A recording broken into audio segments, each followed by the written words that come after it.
ever wonder how cooperation can even exist, in a world where, like, looking out for number one Yeah. often seems like the most rational choice? Yeah. Like, that's what we're diving into today Yeah. with this whole prisoner's dilemma thing. Absolutely. You've probably heard of it. Right. But get ready for some aha moments as we kind of unpack this strategy. Yeah. That might just hold the key to unlocking cooperation. This whole tit for tat idea. Yeah, it's not as simple as just being nice though, right?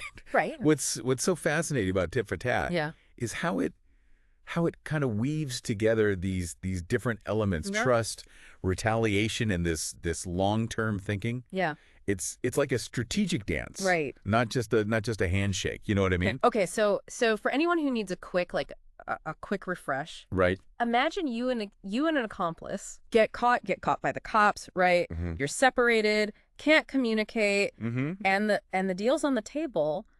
Stay silent or betray your partner. And here's where the dilemma takes hold. Right. Staying silent, right? Yeah. Means a lighter sentence if your partner also stays quiet. Right. But a much heftier one if they sell you out. Right. Betrayal, though, seems to offer this potential get out of jail free card. Yeah. Or at least a shorter sentence regardless of what your partner does. Right. And that's what we call, individual rationality, right? Okay. It's the choice that seems best for you individually. Right.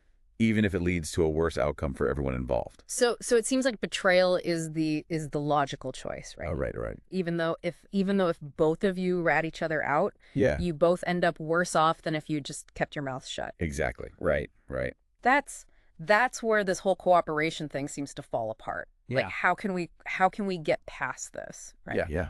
But what if instead of this one-time deal, you had to face the same scenario over and over again. Over. That's where tit for tat comes in. Okay. It adds this whole new layer of complexity and dare I say elegance. Right. Imagine instead of this single interaction, you're locked in some kind of long-term relationship, right? Could be friends, could be business partners, could even be rival nations, right? Suddenly that idea of burning somebody for this short-term gain becomes much, much riskier. It's like that old saying, right? Right. You catch more flies with honey than with vinegar. Exactly. But how does tit for tat actually play out? Okay. Give us the breakdown. Okay, so think of it like a dance. Okay.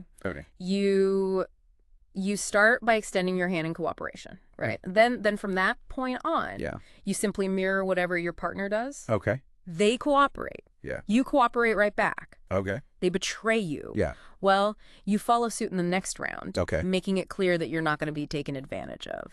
So there's this immediate consequence for bad behavior, right? But what makes tit for tat more than just an eye for an eye kind of thing? Right. Why does it actually encourage cooperation in the long run? Well, it all comes down to building a reputation. Okay. And fostering trust, which are really the key ingredients in any successful long-term relationship. Right. By starting with cooperation, right? Yeah. You're essentially sending a clear signal. I'm willing to play fair. And work towards mutual benefit. Okay. Right. Okay. You're not naive, Right. But you're opening the door to a potentially really positive and productive partnership. That makes sense. Nice. You're not just being a pushover. You're strategically setting the stage Exactly. for a more cooperative dynamic. Exactly. And this is where the tit for tat part gets really interesting. Okay. By immediately responding to betrayal. Yeah. You establish very clear boundaries. Okay. It's not about holding a grudge or anything like that. Right. It's about showing that there are consequences to exploiting that trust. Right. You're essentially saying, I'm watching. Right. And I will reciprocate whatever behavior you throw my way. So it's less about punishment then. Right. And more about self-preservation in a way, right? Exactly. You're protecting yourself from being constantly taken advantage of, right, while still leaving the door open for cooperation. Yeah, it's this very delicate balance, right, between being open to collaboration, yeah, but not being a doormat, right, right, And what's fascinating is that this simple strategy, yeah, over time, tends to nudge behavior okay, towards a more cooperative equilibrium. okay, People, or even entities like countries, right, begin to realize that playing nice yeah, actually leads to the best overall outcomes right, for everyone involved. It's like you're subtly training the other player to realize that cooperation is the most rewarding strategy in the long run. Precisely. Yeah. But of course, Yeah. no strategy is completely foolproof. Right. Even tit for tat has its weaknesses. Right. Particularly when we consider the messy realities of human behavior, right? Yeah. And the potential for misunderstandings.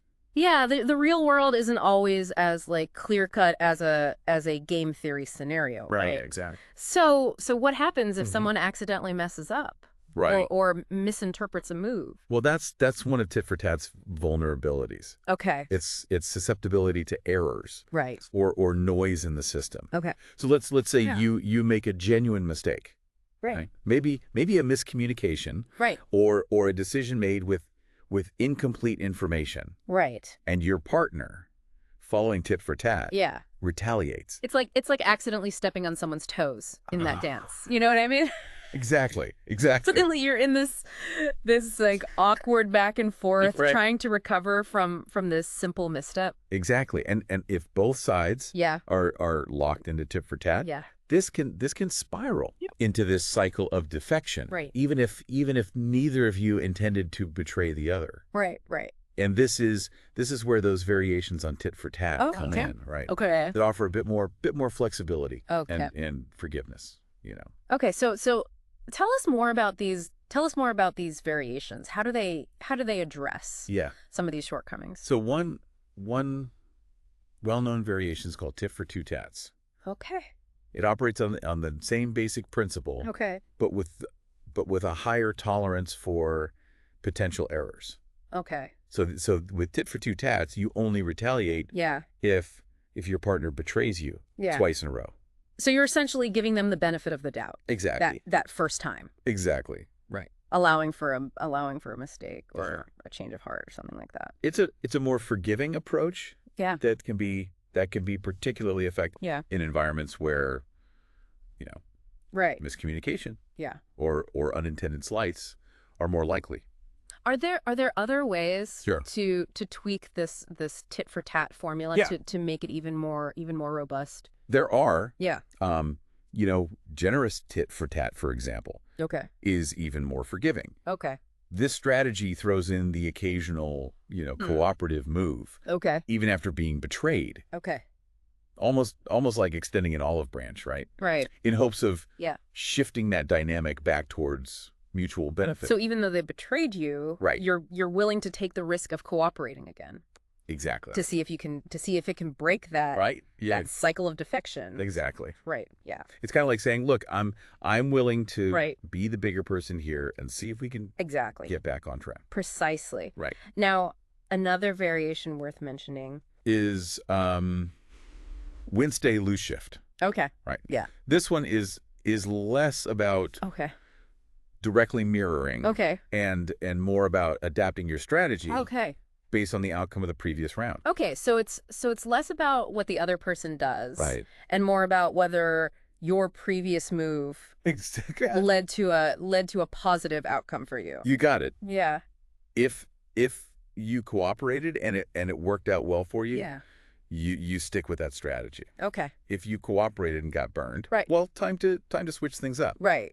Yeah. It's a more adaptive approach that takes into account the changing dynamics. Right. So we've got all these different flavors of tit for tat, each with its own strengths and weaknesses, depending on the context, right? Exactly. But how does this all play out? Yeah. In the real world, I mean, it's not like we're all walking around with a game theory cheat sheet. In our back pockets. Right. And that's where things get really interesting. Right. The beauty of tit for tat and game theory in general, really, is that it provides us with this framework for understanding behavior in all sorts of situations. We may not consciously think about it in terms of like strategies or payoff matrices, but these principles are often at play beneath the surface. Okay, so give us some concrete examples. Okay, where can we see tit for tat in action in the real world? Well, let's start with international relations. Okay. Right. Yeah. A domain. Right. Often characterized by this delicate balance between cooperation and competition. Right. Yeah. Countries constantly engage in this intricate dance. Right. Right. Yeah. Forming alliances. Yeah. Negotiating treaties. Right. And sometimes, unfortunately, resorting to conflict. Yeah. The way they interact. Yeah. Often resembles a giant high-stakes game of prisoner's dilemma. So you're saying nations are essentially using tit for tat? In many ways, yes. Right. To navigate the global stage? Consider arms races, for example. Okay. Right. Yeah. One country increases its military spending. Right. And what happens? Yeah.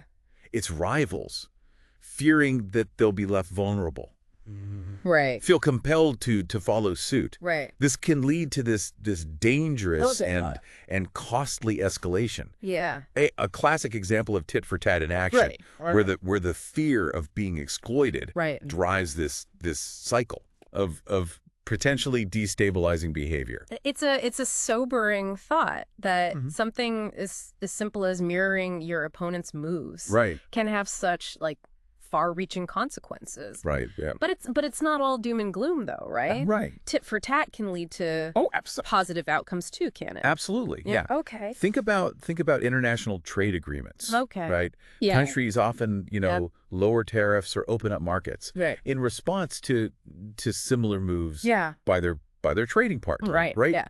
Yeah. It's a cooperative cycle, driven by those same principles of reciprocity and mutual benefit that we see in tit for tat. Yeah. Just with, potentially more prosperous outcomes. Right. It's like a global dance of you scratch my back, I'll scratch yours.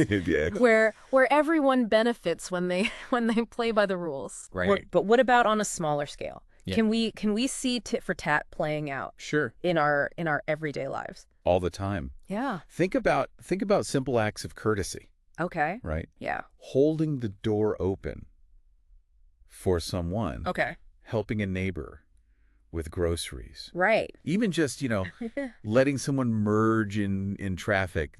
These actions often spark a chain reaction, Okay. Encouraging others to reciprocate with similar acts of kindness. So we might not consciously think about it as tit for tat, but those same principles of reciprocal altruism are woven into the very fabric of our social interactions. Exactly. We're constantly evaluating levels of trust, gauging whether someone is likely to reciprocate our generosity or take advantage of it. Right. And these subtle calculations influence everything from, who we choose to help to how we behave in social settings. It's this fascinating interplay between self-interest and our innate desire for connection and cooperation. It's almost as if we're hardwired for this kind of strategic cooperation. Even if we're not always aware of it. And that's what's so powerful about understanding these concepts. It's not about reducing human behavior to some simple formula. But rather having this framework for recognizing the forces at play beneath the surface. So the next time we find ourselves in a situation where cooperation is an option, it's worth considering how the principles of tit for tat might guide our choices. Indeed. Whether it's negotiating with a colleague, navigating a personal relationship, or even just deciding whether to let that car merge in front of you. Remembering the the power of reciprocity can lead to surprisingly positive outcomes. Right. Sometimes a little quid pro quo can go a long way in building a more cooperative and harmonious world. That's a great note to end on. Right. Thanks for joining us on this deep dive. Yeah, this is fun. Into the prisoner's dilemma and the intriguing world of tit-for-tat. Absolutely. Until next time, keep those brains buzzing. Right. And remember, sometimes cooperation is the most strategic move of all. It can be. It can be.